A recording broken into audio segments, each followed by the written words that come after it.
আসসালামু আলাইকুম। সবার কি অবস্থা, কেমন আছেন? আমরাও আলহামদুলিল্লাহ ভালো আছি। আজ আমাদের বাসায় মেহমান আসবে, তারই প্রিপারেশন শুরু। এটা হচ্ছে ফালুদা মিক্সড রান্না করে ফেলেছি। তারপরে এটা হচ্ছে তেলের পিঠা বানাবো, সেজন্য গোলা গুলে রেখেছি।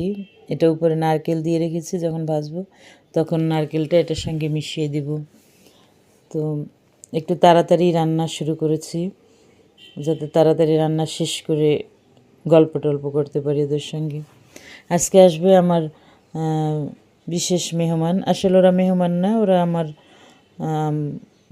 বোনের বাচ্চারা। ওরা আবার মেহমান হয় কী করে, তাই না? ওরা হচ্ছে আমার আপন আর চেয়েও আপনজন। তো যাই হোক, রান্না করলাম গরুর মাংস। আর এখানে দেখতে পাচ্ছেন এগুলো খেসারি কলই শাক। এই শাকও ভাজি করলাম। রোস্ট পোলাও আসলে আমি ওভাবে খেতে পারি না তেমন খুব একটা,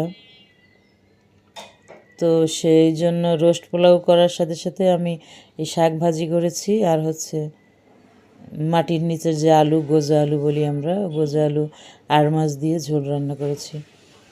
তো কলই শাক এভাবে ডিম দিয়ে আপনারা কি কখনো ভাজি করে খেয়েছেন? না খেয়ে থাকলে খাবেন, খুবই একটা মজা আর কি। আমাদের দেশে আমরা এভাবে অনেক সময় এভাবে ভাজি করি। ডিম দিয়েও ভাজি করা যায়, চিংড়ি মাছ দিয়েও ভাজি করা যায়। তবে ডিমের এই ভাজিটা বেশ মজা। এরপরে নামানোর আগে আগে শুকনো মরিচ ভেজে গুঁড়ো করে দিয়েছি।